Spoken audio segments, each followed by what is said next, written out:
What is my girlfriend's name? We'd been dating for 8 months and I still didn't know her name. I was too drunk when we met to care and just saved her number as Red Dress Girl. Now it was way too late to ask. The first few weeks I kept waiting for her to say name, but she never did. I tried the Starbucks trick, and when they asked for a name, she said, Jessica. Finally, I thought I'd solved it. But the next day, she told them Amanda, and the day after that, it was Sophie. When I asked her about it, she said she didn't like strangers yelling her real name, so she always gave fake ones. I looked for mail at her apartment, but everything was addressed to current resident or valued customer. Her electric bill was paperless and auto-paid from an account she said her dad had set up years ago. When packages arrived, they just had her apartment number on them. She said she used some abbreviation when ordering online because her name was too long for most forms.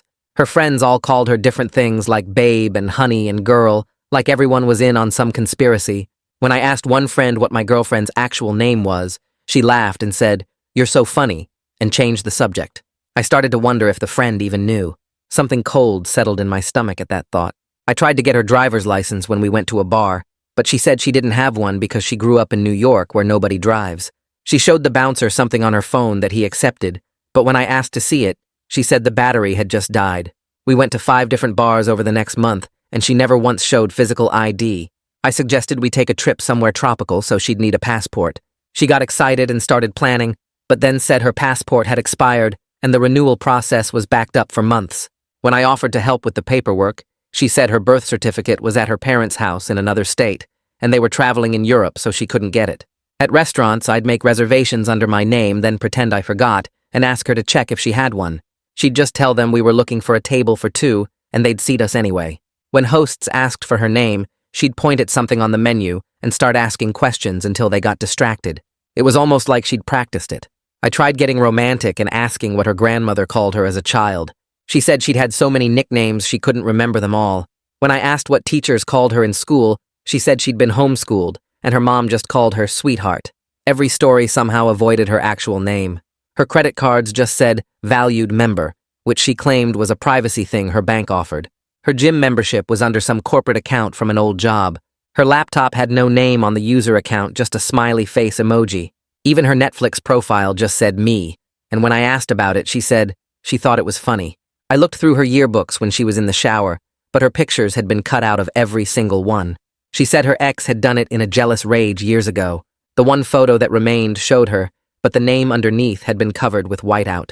She said her ex was seriously disturbed and changed the subject. I started getting desperate and suggested we get married as a joke to see what she'd say. Instead, she got really excited and started planning our future together. When I asked what name she'd want on the wedding invitations, she said, "Let's just do something simple like join us for our celebration."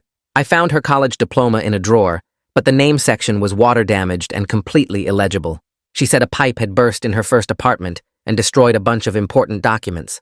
The degree and university were perfectly clear, but the single line with her name looked like it had been specifically targeted by water. I tried to be clever and said we should practice signatures for our future wedding. She drew elaborate loops that could have been anything. When I asked her to write it in print, she said she'd always preferred cursive. When I asked her to spell it out, she got a phone call and never came back to it.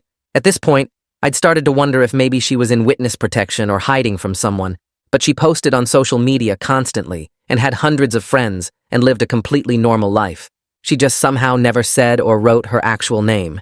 After almost a year together, I got an invitation to a friend's wedding and had to fill out the Rsvp card. She handed it to me, and I stared at the line where I was supposed to write in her name. "Why don't you fill it out?" I lied. "I'm in the middle of something." My heart was pounding. This was my chance. But she stared me down and said, "No, I want you to do it." I froze, my mouth going dry. She was going to make me admit that I didn't know her name, and I had no idea how I was going to get out of this one. Requested Reds is on Spotify now. Check out link in the description or comments. The pen felt like it weighed 50 pounds in my hand as I stared at that blank line on the Rsvp card. My girlfriend sat across from me at our kitchen table, watching me with this weird little smile that made my stomach twist into knots. Her eyes stayed locked on mine, and I suddenly realized she'd been waiting for this exact moment all along. My hand started shaking so bad, I had to grip the pen tighter just to keep it steady. The apartment felt way too quiet, except for the tick of the wall clock and my own breathing getting faster. I could feel sweat starting to form on my forehead, even though it wasn't hot. She leaned back in her chair and crossed her arms, still watching me with that knowing look. I tried to think of something clever to say, but my mouth felt like sandpaper. The RSVP card sat there between us like a bomb about to go off. Finally, I just wrote "and guessed" on the line where her name should go and slid the card across the table. The temperature in the room dropped about 20 degrees as she picked up the card and stared at what I'd written. Her smile disappeared completely, and she set the card down without saying anything. The silence stretched on so long I started counting my heartbeats, just to have something to focus on. She stood up and walked to the window, keeping her back to me while I sat there feeling like the worst boyfriend ever. I could see her shoulders tense up and her hands gripping the windowsill hard enough to turn her knuckles white. After what felt like forever, she walked past me to the bedroom and closed the door behind her. Later that night while she slept, I grabbed my phone and texted Ronan about the whole crazy situation. I typed out this long message explaining how I'd been dating someone for almost a year without knowing their actual name. At first, he just sent back laughing emojis thinking I was messing with him like usual. When I kept insisting it was real, my phone started ringing and his name popped up on the screen. I answered and spent the next hour explaining everything while he kept interrupting with questions I couldn't answer. The next morning, I made breakfast while she sat at the table scrolling through her phone like nothing had happened. I set down her coffee and took a deep breath before sitting across from her. "I need to know your name for the wedding," I said, trying to keep my voice steady. She set down her coffee cup super carefully like it might break and looked me straight in the eyes. "Not like this," she said quietly. "Not because you have to fill out a form." That afternoon, we went to our usual coffee shop, and I thought maybe I could trick her into saying her name. When we got to the counter, I hung back, pretending to check my phone while she went to order. But instead of giving a name, she walked straight to the pickup counter and told them she was picking up a mobile order. She grabbed 2 drinks that were already waiting and handed me mine with this triumphant little smile. I wanted to ask how she'd ordered ahead without me knowing, but decided to drop it for now. 2 days later, my phone buzzed with a text from Evie, asking for both our full names for the seating chart. She said she needed them by the end of the week and added 3 exclamation points like she always does. My chest got tight as I realized I was running out of time and running out of excuses. I texted back that I'd send the info soon and then stared at my phone trying to figure out what to do. That night, we decided to check out this new bar that had opened up near her apartment. When we got to the door, the bouncer asked for IDs, and I pulled out my license like normal. She pulled out her phone and showed him something on the screen that he nodded at before waving us through. I tried to peek at what she'd shown him, but she'd already put her phone away and was heading inside.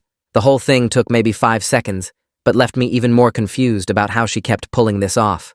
While she was in the shower the next morning, I searched her entire apartment for anything with her name on it. I checked every drawer, looked through all the mail on her counter, even checked the medicine cabinet for prescription bottles. Everything was addressed to resident or customer, just like always. Never an actual name anywhere. Her laptop was open on the couch, and that same smiley face emoji stared back at me from the login screen. Even her Netflix account just said me when I checked the profiles on her TV. I heard the water turn off and quickly sat back down, pretending to read my phone. Later that week, I brought up the tropical vacation idea again while we were making dinner together. I mentioned how nice it would be to get away somewhere warm this winter, maybe the Caribbean or Hawaii. She got all excited and started talking about beaches and snorkeling and which islands had the best food. Then her face fell, and she mentioned her passport was still stuck in renewal hell from when she'd applied months ago. She said her birth certificate was at her parents' house in another state, and they were still traveling, so she couldn't get it. The whole thing sounded exactly like the excuse from before, but I just nodded and changed the subject. I finally booked an emergency session with Miranda Klein, a therapist I found online who had good reviews and could see me that week. I sat in her office explaining the whole ridiculous situation while she took notes on a yellow legal pad. Every few minutes she'd raise her eyebrows or tilt her head, but she never interrupted or made me feel crazy. When I finished talking, she set down her pen and asked me why I thought this was happening. I told her I had no idea, but maybe my girlfriend was just really private about personal stuff. Miranda nodded and wrote something down, then asked if I'd tried just asking directly. I laughed because of course I'd thought about that. But how do you ask someone their name after almost a year together without looking like the worst boyfriend ever?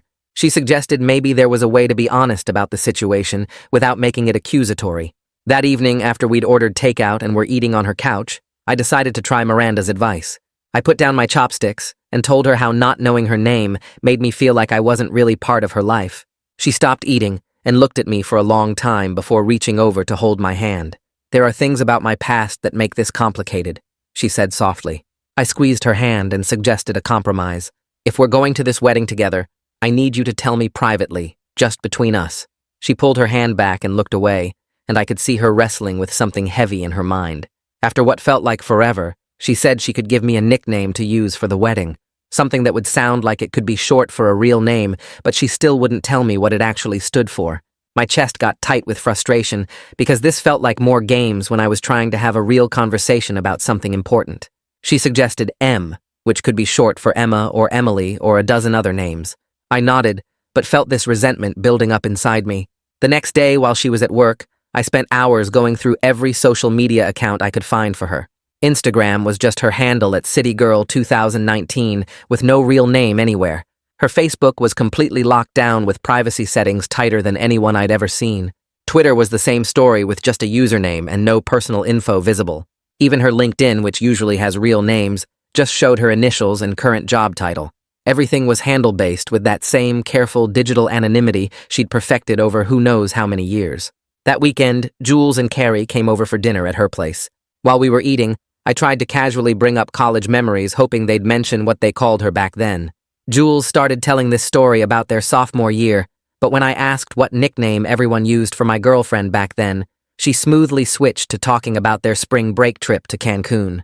Carrie jumped right in with details about the resort and the beaches, and I felt completely managed, like they'd rehearsed this deflection. Her parents called while I was there Sunday afternoon, and she put them on speaker so I could say hi. They were warm and chatty, asking about our weekend plans, and her mom telling this long story about their neighbor's new dog. The entire 20-minute conversation somehow happened without anyone using a single name, just sweetheart and honey and dear flying around. The coincidence felt impossible, and I started wondering if they even knew I didn't know their daughter's name. Monday morning, I went to use her bathroom and noticed a prescription bottle on the counter. When I picked it up, the label had been completely scraped off, leaving just the pharmacy logo and dosage instructions. This wasn't accidental anymore, because who scrapes their name off medicine bottles? She was deliberately erasing every trace of her identity from her own apartment. My phone buzzed with another text from Evie, asking about the names for the seating chart. She said she really needed them by Friday and added a bunch of stressed emoji. I texted back that I was waiting to confirm our +1 status, even though we'd already RSVP'd yes weeks ago. The guilt of lying to my friend about something so simple made my stomach hurt, but I didn't know what else to do. That night I tried one more time while we were getting ready for bed. I promised I wouldn't write her name down anywhere or tell anyone if she'd just tell me privately. She sat on the edge of the bed and her eyes got glossy like she might cry. "There's painful history involved," she finally admitted. I sat next to her and waited, but she didn't say anything else. I realized this was bigger than just being quirky or private about her name. Thursday night, she fell asleep on the couch after we'd been watching movies. Her phone was right there on the coffee table, and I knew her passcode from watching her type it so many times. I picked it up and started to open it, thinking I could check her mobile wallet for some kind of ID. My finger was on the home button when she suddenly woke up and saw me with her phone in my hand. The look on her face wasn't anger, but this deep betrayal, like I'd just destroyed something between us. "Were you trying to go through my phone?" she asked, and her voice was so quiet it was worse than if she'd yelled. I couldn't even deny it because we both knew exactly what I'd been about to do. She took her phone and went to the bedroom, closing the door behind her. I sat on the couch, feeling like the worst person alive for violating her trust like that. I grabbed my phone and texted Ronan asking if I could crash at his place for a few days. He replied within minutes, saying his couch was mine and asking if I was okay. I went to our closet and threw some clothes into my gym bag, trying not to make too much noise. She stayed in the bedroom the whole time I was packing, and I could hear her moving around, but she didn't come out. I left a note on the kitchen counter saying I was giving us both space and would be at Ronan's if she needed me. The drive to his apartment took 20 minutes, and I spent the whole time replaying that moment when she caught me with her phone. Ronan opened his door before I even knocked and pulled me inside without asking questions. He made tea while I sat at his kitchen table, and finally told him everything about not knowing her name for almost a year. His eyes got wider with each detail, and when I finished, he just sat there processing it all. He didn't judge or make jokes, just let me talk through my confusion about why I'd violated her trust like that. For 3 days, I stayed on his couch going to work and coming back to his place instead of home. She didn't text or call, and I didn't push, though. I checked my phone constantly, hoping she'd reach out. On the 3rd day, I had my second appointment with Miranda, who I'd started seeing for anxiety weeks earlier. Her office was downtown in this old building with creaky floors, and I sat in the waiting room feeling nervous. When Miranda called me in, I told her about the phone incident and how guilty I felt about crossing that line. She asked me to think about the difference between wanting control and respecting boundaries, which hit me hard. I'd been so focused on my need to know her name that I hadn't considered why she needed to keep it secret. Miranda helped me see that my anxiety about not knowing was making me act in ways that were pushing her away. After the session, I sat in my car in the parking garage and decided to go home and apologize without making any demands. When I got to our apartment, she was sitting on the couch with her laptop and looked up when I walked in. I sat down across from her and told her I was sorry for trying to invade her privacy and that I understood if she was angry. She closed her laptop and her hands were shaking as she set it aside, which made my chest tight. "I legally changed my name 2 years ago," she said quietly, and I could see how much it cost her to share this. She explained that something traumatic had happened with her family, and changing her name was part of starting over. I wanted to ask what happened, but I could see she was already at her limit just telling me this much. She pulled out her phone and showed me an old news article about a court case with all the names blurred out. The details were vague, but it mentioned harassment and threats against family members, which made my stomach drop. She explained this was why she'd had to disappear from her old life and create a new identity to feel safe. I finally understood this wasn't about me or us or trust, but about her actual survival and safety. The weight of what she'd been carrying alone all this time made me feel terrible for adding to her stress. I suggested maybe she could tell me privately, just whisper it once, and I'd never say it out loud or write it anywhere. She looked at me for a long time, and I could see her wanting to trust me, but something was still holding her back. "Maybe I could just tell you my first initial and where the name comes from culturally," she offered tentatively. I nodded eagerly, thinking this was progress, but when I started guessing based on her hints, she suddenly panicked. Her whole body tensed up, and she pulled back, saying she couldn't do this right now. I realized with horror that I'd turned her trauma into some kind of game and felt absolutely terrible about it. Later that evening, I told her I'd only go to Evie's wedding if she accepted and guessed on everything official.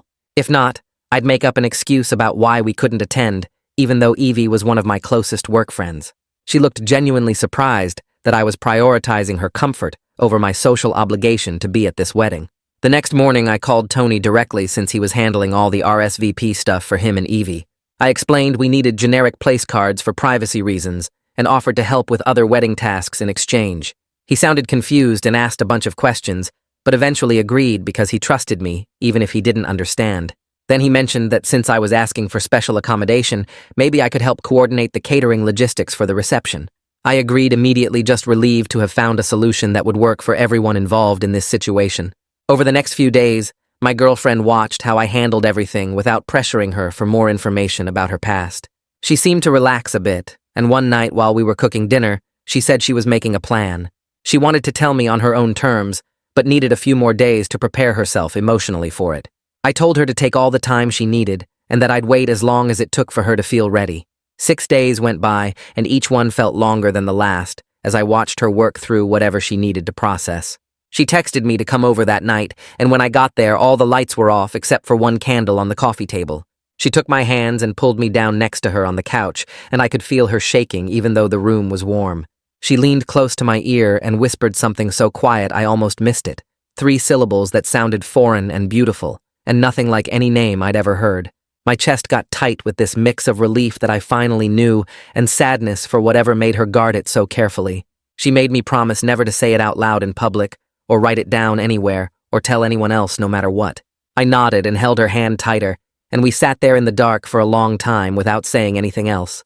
She started telling me about her dad and how he'd been arrested when she was 17 for something she didn't want to get into the details about. The trial went on for months, and reporters started showing up at their house and following her mom to work and waiting outside her school. People sent threats to their home address, and someone spray-painted horrible things on their garage door, and her little brother got beat up at the school because of what their dad supposedly did. The prosecutor said the family might be in danger from her dad's former business partners, so they had to move 3 times in 2 years. She legally changed her name when she turned 18 and moved across the country to start over where nobody knew her family's history. Her mom and brother did the same thing, and now they all had different last names and lived in different states and only saw each other a few times a year. She cried while telling me this, and I held her and promised I'd help keep her secret safe no matter what it took. We worked out this system where I could use her real name when we were completely alone in one of our apartments, with the doors locked and curtains closed.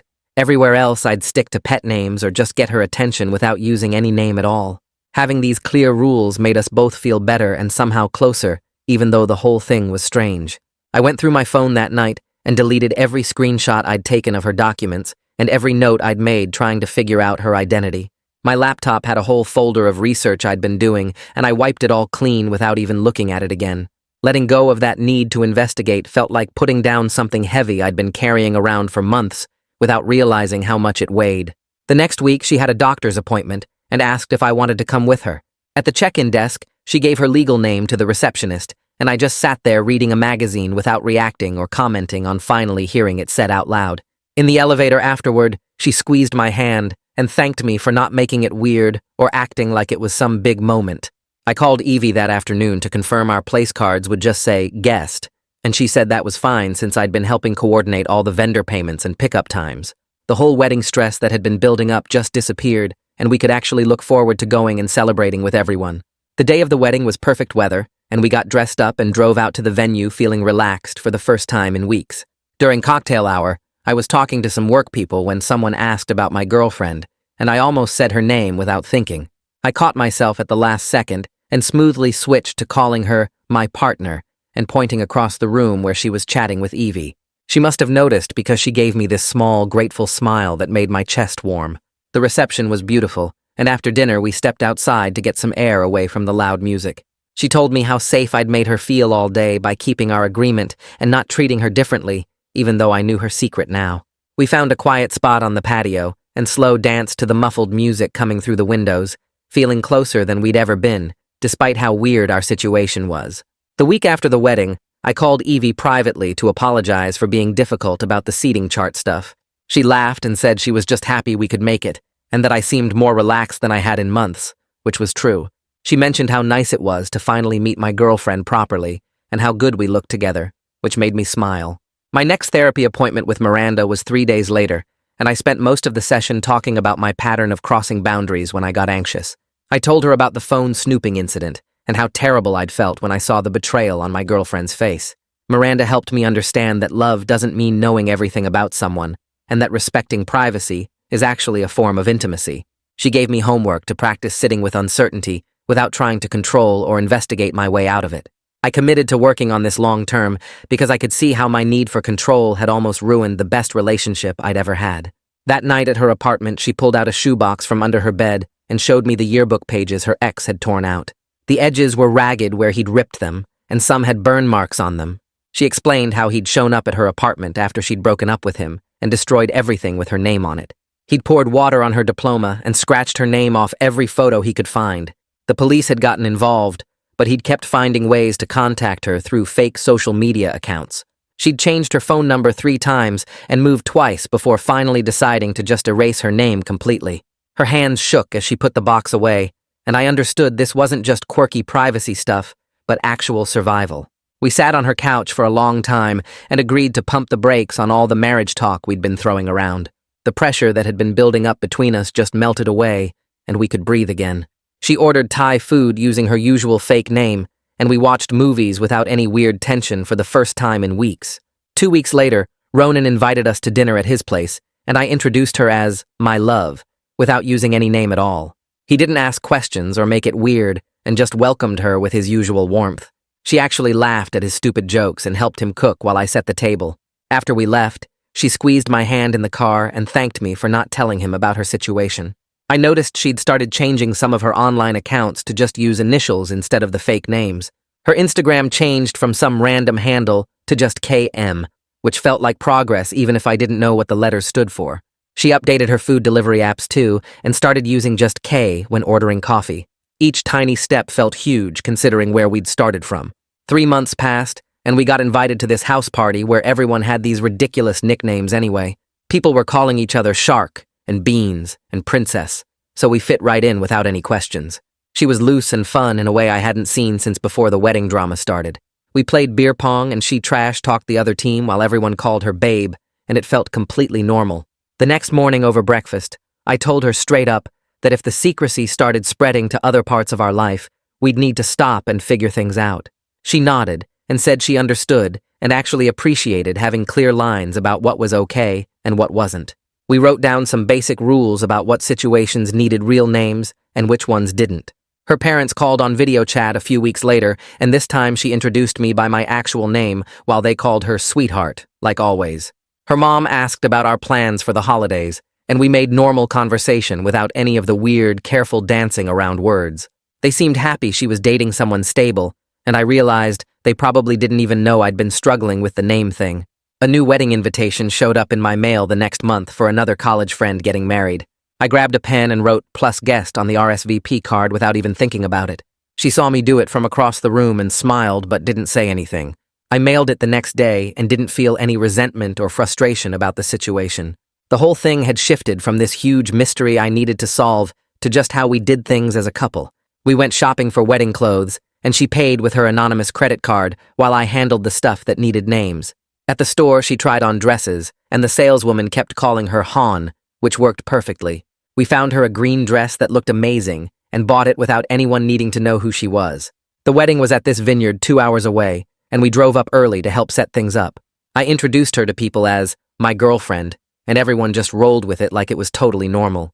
During the ceremony, she held my hand, and we watched our friends exchange vows without any of the stress from Evie's wedding. At the reception, we danced to every song, and she let loose in a way that made me fall for her all over again. People took photos and tagged her with emojis instead of names on social media, which she thought was hilarious. We caught the shuttle back to the hotel and spent the night talking about everything except her name. The trust between us had grown into something solid that didn't need every single detail spelled out to work. Looking back at those 8 months of not knowing felt like a different lifetime, even though it had only been a few months since the crisis. We'd found our rhythm as a couple with weird boundaries but real connection underneath it all.